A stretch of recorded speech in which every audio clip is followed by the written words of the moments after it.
All right. So I've been trying to figure out how to explain Steam in a kind of easy to understand way. It's complicated. I know it just seems like, hey, I just upload my game and people buy it or they don't. It's not. There's actually like a whole secret system. I think I've got it. Okay. So you ever been to one of those like food truck rallies, where it's like they do this in the US where it's just a big parking lot and then random food trucks can come in and park at this, lot, and then the lot advertises and then people come to the lot and they don't know what food's going to be there. They just kind of walk around in the lot and they just randomly buy some food. Steam is essentially that parking lot. It's actually a pretty good name for like a food truck parking lot, like Steam. Okay, so imagine instead of making games, you are a food truck. So instead of a game, you're a food truck. And you go to this Steam place where you can park your food truck. And organically, this Steam parking lot will send 100 people by your, food truck. And then at the end of the night, they will count up how much money each food truck made, and the ones that make the least amount are kicked out of the food truck lot. That's the rules. That's the rules Steam has. And so imagine this. You pull in, you set up, you open up your stand. I'm Polish by heritage. I'm born in the US, but my family all is Polish. So let's just say my food truck is Polish tacos. That's classic indie crossover, two genres mixed together, Polish tacos. Technically, that's a pierogi, but go with me on this metaphor. Polish tacos, that's my food truck. 100 people go by, and most of them are like, what's a Polish taco? I don't know. I'm going to honey, let's keep going. I heard they have a cool French fry place down there. And they just walk by. But one guy out of the 100 that the Steam parking lot sends by says, yep, that's my type of food. Stops, buys it, thumbs up. He loves our stuff, but it was 1 out of 100. So at the end of the night, Steam, the parking lot comes by. Gabe, the guy who runs the local food truck lot, comes by and says, Chris, how much money did you make? And I said, well, I sold 1. He's like, sorry, get out of here. Because the truck right next to me that's making like the best food goes right by, and like 40 out of 100 people that the Steam place sends by buys it. And so then Gabe, the local guy running the lot, looks at them and says, oh, they made 40. They sold 40 of their food truck, whatever they're selling. And so you're like, God damn. So Gabe, local lot guy, says, okay, you get another shot. You get one more night. We'll see what happens. But the trick with this second night is I can bring whoever I want to the place, bring them along. Steam, the lot, will still send 100 people by and all those people will go right by my food truck and possibly buy. So being a smart business person, I go to the local Polish club of, like expat Poles, and I say, come to my food truck place. So bring an active audience. I bring like people who love any type of taco, bring them along. And so I get the 100 people walking by from Steam's just organic food truck lot people. Plus I brought like 1,000 people with me. Now, out of that 100 that Steam sent me, still one guy buys my Polish taco. But then in the 1,000, like 200 people come by and they say, yes, I want a Polish taco, because they're very active. They love Polish food. They love tacos. They come by and they buy it. So now when Gabe comes around at the end of the night and says, how much you sell, Chris? I can say, yeah, 1 from the guy that's from the 100 that you sent me. But I also made 200 from the people I brought. And Gabe's like, I don't care who you sent. You made 201 sales. That's good. You can stay. You can stay. You made it. And that is in essence how Steam works and why you need to stick around and market your game. Okay? That simple interaction. Let me kind of break down this metaphor a little bit. So I know it was kind of confusing. So essentially, wish lists are those extra people that you bring along. Okay? Steam gives you a little tiny flavor of organic traffic. But the real numbers come from bringing your own traffic. Now, a wish list is just bringing somebody. That doesn't count as sales. And this is an important factor. Throughout this whole course, I'm going to be talking about wish lists. But Steam, the video game shop, does not care about wish lists. Their algorithm does not care about wish lists. They only care about the sales. They wonder how much money you are going to make at the end of the night of your game sales, okay? That's what they care about. It's just like the parking lot guy named Gabe who comes around and says, like, how much money did you make it this night? He doesn't care that you brought 10,000 people with you. He only cares that you sold like 201 Polish tacos. That's all he cares about, okay? And that's the important thing to bring about Wishlist is we are bringing an audience with us for that special night to buy those tacos and get us over that limit, that number of sales, so that Gabe still says, you can stay. Now, let me clarify some other metaphor things here. Okay, so when I say Gabe kicks you out, you can't get kicked out of Steam. He's going to keep you around. Every game gets to stay. But he just doesn't show you places. You're kind of like shadow banned. You don't know that you're kicked out, but they just kind of stop sending traffic your way. That is the secret to Steam. That's why some games really take off and others don't, okay?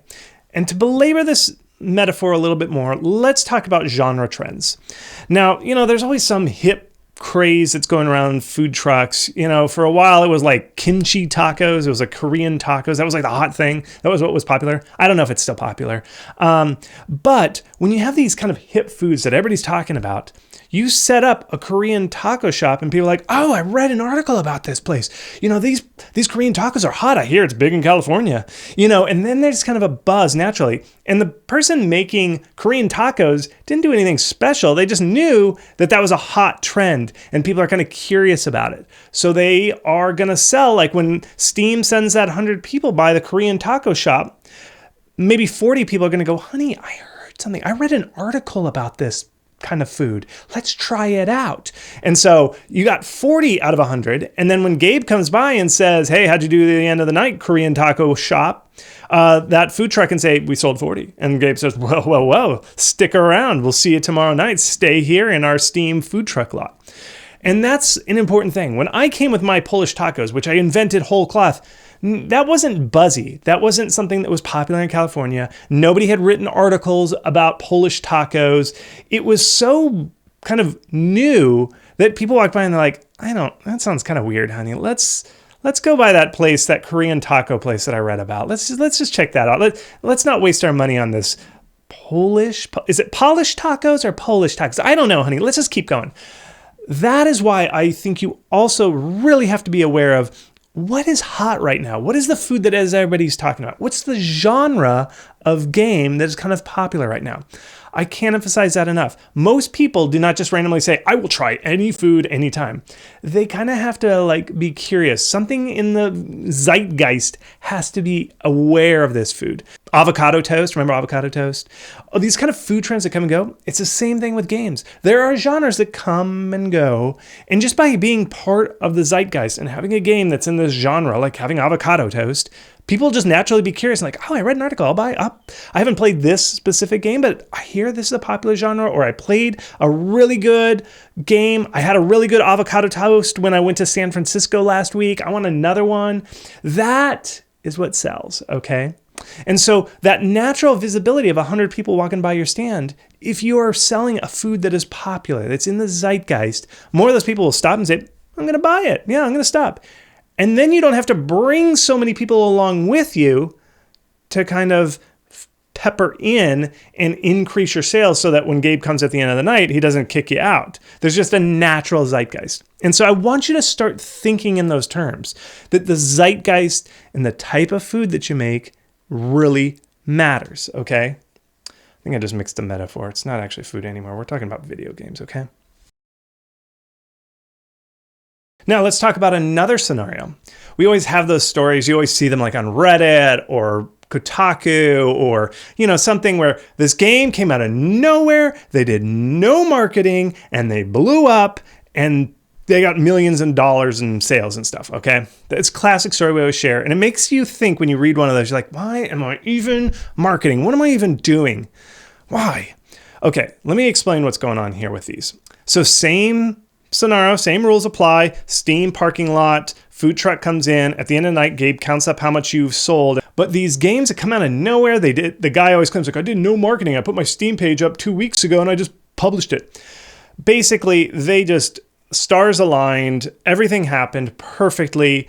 It was pure luck. And what happens in that case is they put up a food truck, and then one very influential streamer or food critic or something ate it a little bit earlier than everybody else, tried it and said, this is the most amazing thing. They had a huge audience that follow this food critic. And this food critic brought that audience with them, like 10,000 people, ran 10,000 people right by your food truck, and they bought it like crazy because that one influential influencer, streamer, food critic, whatever you want to call it, whatever metaphor you want to do, brought all those people.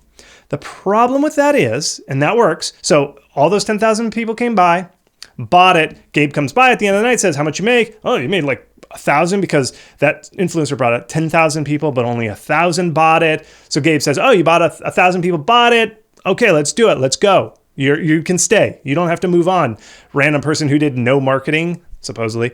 What happens with this, though, yes, that is a wonderful thing. That guy lucked out. But we cannot guarantee that that food influencer is going to be right there at the beginning and be the one that gets it right up front and buys that taco right away and then tells all his fans and everything. That's risky. Okay. You don't know if that guy's going to be first. Sometimes those streamers, they are busy and they come in, those food critics, they come in like 2 days later and you're like, hey, food critic, where were you like a night ago when Gabe came by and told me to get out? You're too late. You're too late. And that's the thing. That's why I don't like that strategy where you're like, no marketing, we're just going to hope streamers cover us. It's so risky. That rarely happens. We don't hear the stories about all those food trucks that showed up that did no marketing and then they got booted. That doesn't work, okay? You don't hear about their stories, okay? It just so happened this one lucky streamer found the game, played it. Now, what we're going to do, we're going to be smart. And in this class, I'm going to teach you to be the smart food truck that does early preview access with some of these streamers to give them tacos early. My Polish tacos, get them kind of warmed up to the idea of a Polish taco, get them to start talking about it early, teasing up their audience so that we've sorted, we've pre-organized, we know those streamers are going to be ready, they've already talked about us, all that stuff is lined up, so now we don't have to just pray and hope and hope and hope and hope that when we open, a streamer comes by just at the right moment, right when our food truck opens, all this stuff magically happens at the same time. That is so risky, it rarely happens. So that's why we're going to kind of sort it early so that it's not so risky. The other thing that's important is a lot of these like out of nowhere, didn't do any marketing, they actually have a food genre, whether they planned it or not, that is hot right now. That's usually the case. So for instance, rogue games are the avocado toast of games. I think I got the metaphor right on that. It's just a popular genre. So if you make a food that is just popular by itself, you don't have to do as much marketing. You don't have to reach as hard as to get all those people to come to the food truck place ahead of time and pre-configure them. If you make a food that's kind of trendy and hot right now, it's so much easier. And we're going to talk about how to find what those are and what kind of genres do well and how to present yourself so that people are aware that you're making avocado toast, all that kind of stuff. That is a big aspect of those games that come out of nowhere and did no marketing. They actually have a very popular food that they're serving up. So in this Steam Masterclass, I'm going to be covering exactly how to get that algorithm ready for you, how to bring all those people to you. And the secret here is it's not like a single day launch. That was kind of the classic way you used to market a game. It was like you do a big thing right at the last minute, like the last month, you do all this churn and you kind of boost everything. This is not what it's going to do. You're not going to do like one little spike right at the end and hope that everything aligns. Essentially, what we're going to be doing here is a long game. We are going to be investing over months and months in getting an audience ready. We're going to be building wish lists over time because the number of wish lists that you need so that you get the right number of conversions is huge. You can't go into this. You can't go to the first night of your food truck rally with only a few thousand wish lists. The percentage of people that actually buy on the day is not high. So you need to bring a ton of people.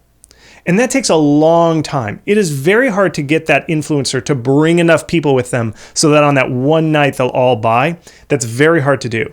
So this whole course is going to be over the long term, all the ways, all the steps over months to build up this audience so that you have a huge crowd on day one, and they will bring it and they will start buying your game, and you're going to get enough numbers so that Gabe will keep you on the front page. All right.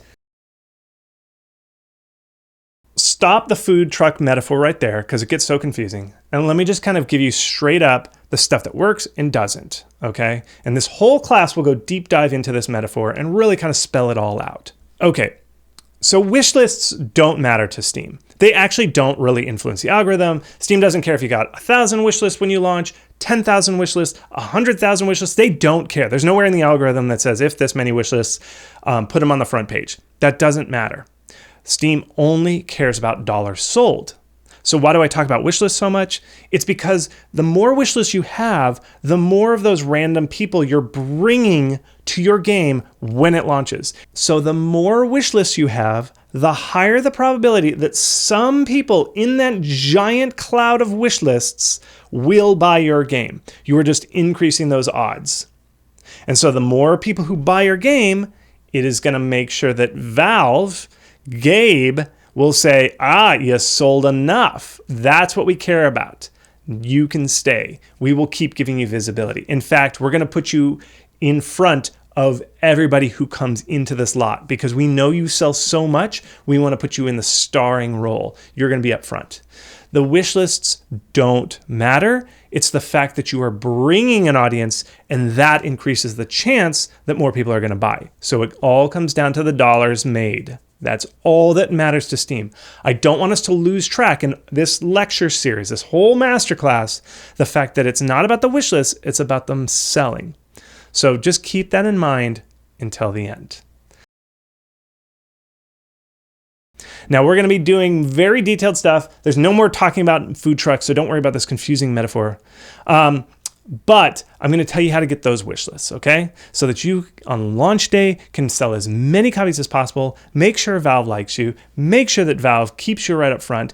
I'm going to make sure that you pick the right type of game, a game that sells well, the one that's just going to be like, honey, I read an article about these types of games. We should buy these. And you're like, okay, I read that same article. Yeah, I heard a podcast about it. Let's buy that. So that is what we're going to be doing.